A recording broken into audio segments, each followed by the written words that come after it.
చంద్రబాబు తన అనుభవాన్ని అంతా ఉపయోగించి రాష్ట్ర ప్రజలను మోసం చేస్తున్నాడని మాజీ మంత్రి కాకాని గోవర్ధన్ రెడ్డి అన్నారు.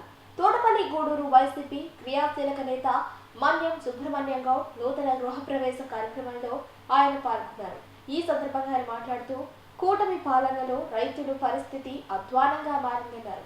ప్రస్తుత ధాన్యపు ధరలు రైతాంగానికి ఆశాజనకంగా లేవన్నారు.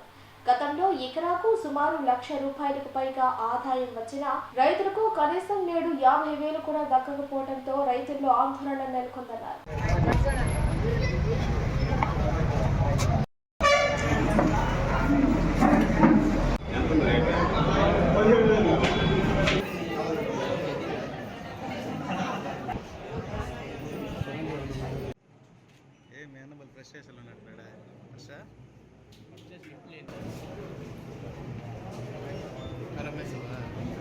ఈరోజు తోటపల్లి గూడూరు విశాఖపాలెం పంచాయతీ పరిధిలో వైఎస్ఆర్ కాంగ్రెస్ పార్టీకి ప్రధానమైనటువంటి వ్యక్తి, నాకు అత్యంత ఆప్తులైనటువంటి మణి సుబ్రహ్మణ్యం గౌడ్ నూతనంగా నిర్మించినటువంటి గృహప్రవేశ కార్యక్రమంలో అందరితో కలిసి హాజరు కావడం జరిగింది. నా కుటుంబానికి హృదయపూర్వకమైనటువంటి శుభాకాంక్షలు తెలియజేస్తూ ఈరోజు రాష్ట్ర వ్యాప్తంగా ప్రజలు అనేక సమస్యలకి గురవుతున్నటువంటి నేపథ్యం. ఎందుకంటే ఈరోజు ఈ గ్రామానికి వచ్చిన సందర్భంగా రైతులతో మాట్లాడుతున్నారు. అందరూ కూడా ఏ ఒక్క రైతు కూడా సంతోషంగా ఉండేటువంటి పరిస్థితి లేదు. గత సంవత్సరం 24,000 ఆవరేజిన ధాన్యాన్ని అమ్ముకున్నాం. ఈరోజు 17,000 రూపాయలు ఉంటుంది. బహుశా కోతలు ప్రారంభమయ్యాయి. కోతలు ఊపందుకునేటప్పటికీ ఇవి మరింత పడిపోతాయేమనేటువంటి ఆందోళన వ్యక్తం చేయడం జరిగింది. ఒక పక్క దిగుబడి తగ్గింది. దాదాపుగా 400 ఈరోజు 300 అవుతున్నాయి. ఒక పుట్ట ధాన్యం దిగుబడి తగ్గింది, దానితో పాటు రేట్లు పడిపోయింది.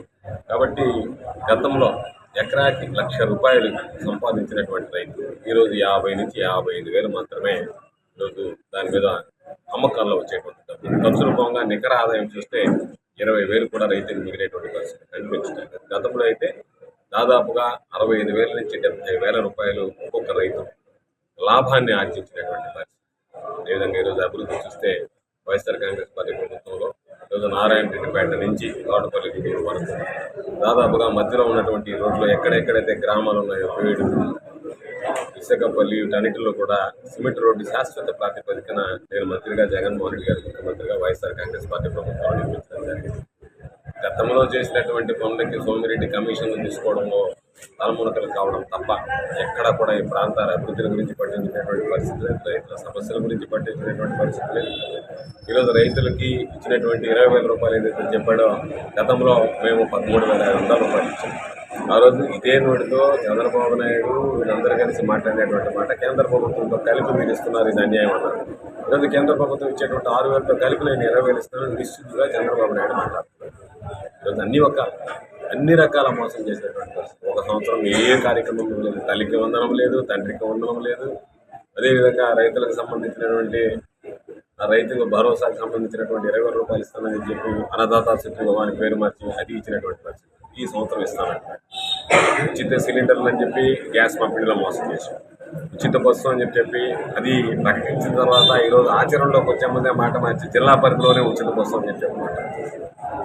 అన్నదాత సుఖీభవ ఎక్కడ దానికి సంబంధించినటువంటి విషయం లేదు. దళిత వందనం ప్రతి బిడ్డకి ఇస్తానని చెప్పి ఇచ్చినటువంటి పరిస్థితి లేదు. ఈరోజు నిరుద్యోగులకి 3,000 రూపాయలు ఇస్తానని చెప్పి దాని గురించి పట్టించుకుంటారు. ఆడబిడ్డ నిధి మహిళలు ఎంతో దారుణంగా మోసం చేశారంటే 18 సంవత్సరాల నుంచి 60 సంవత్సరాల మధ్య ఉన్నటువంటి ప్రతి మహిళకి 15,000 లెక్కన 18,000 రూపాయల సంవత్సరానికి ఇస్తామని దాని గురించి అసలు బడ్జెట్లో నిధులు కూడా కేటాయించినటువంటి పరిస్థితి లేదు. బడ్జెట్లో నిధులు కేటాయించకుండా ఒక సంవత్సరం నిధులు ఇవ్వకుండా రకరకాలైనటువంటి ఇబ్బందులు పడుతున్నటువంటి నేపథ్యంలో ఫీజు రియంబర్స్మెంట్కి సంబంధించి రేపు 12వ తేదీ అంబేద్కర్ గారి దగ్గర నుంచి కలెక్టరేట్ వరకు, నెల్లూరు జిల్లా కలెక్టరేట్ వరకు భారీగా ర్యాలీ నిర్వహించాలనుకున్నాం. తల్లిదండ్రులు, విద్యార్థులు అందరితో కలిపి, యువకులతో కలిపి, ఉద్యోగాలు లేవు, ఉపాధి లేదు, అన్ని విధాల ఆంధ్ర రాష్ట్రం ఈరోజు అధోగతి పాలైనటువంటి పరిస్థితి ఏర్పడింది. ఆంధ్ర రాష్ట్రాన్ని చంద్రబాబు నాయుడు ఆయనకు ఉన్నటువంటి సుదీర్ఘమైనటువంటి అనుభవంతో అప్పుడు ఆంధ్రప్రదేశ్గా తీర్చిదిద్దేటప్పుడు తలమునకలైనాడు. ప్రజలందరూ గమనిస్తున్నారు, గుర్తిస్తున్నారు. ఏ రోజు ఎన్నికలు వచ్చినా జమిలీ ఎన్నికలు వస్తే బహుశా 2027లోనే ఈ ప్రభుత్వానికి అద్దెదింపడానికి ప్రజలందరూ సిద్ధంగా ఉండేటువంటి పరిస్థితి. కాబట్టి తప్పనిసరిగా రాబోయేటువంటి రోజుల్లో అన్ని వర్గాలకు అండగా నిలుస్తాం. ధాన్యానికి సంబంధించి ఎక్కడైతే రైతులు నష్టపోతారో, ఎక్కడైతే రైతులకు గిట్టుబాటు అనేది ఇవ్వరో ఖచ్చితంగా దాని మీద వైఎస్ఆర్ కాంగ్రెస్ పార్టీ రైతులకు అండగా నిలబడి పోరాటం చేయడంతో పాటు ఇప్పుడు సర్వేపల్లి నియోజకవర్గానికి సంబంధించి అధికారం ఉన్నా లేకపోయినా, పదవి ఉన్నా లేకపోయినా ప్రజలందరికీ అందుబాటులో ఉండి ఎవరికి ఏ సమస్య వచ్చినా, ఎవరికి ఏ కష్టం వచ్చినా, ఎవరికి ఏ నష్టం వచ్చినా సరే అండగా నిలవడం జరుగుతుందని చెప్పి ఈ సందర్భంగా మనం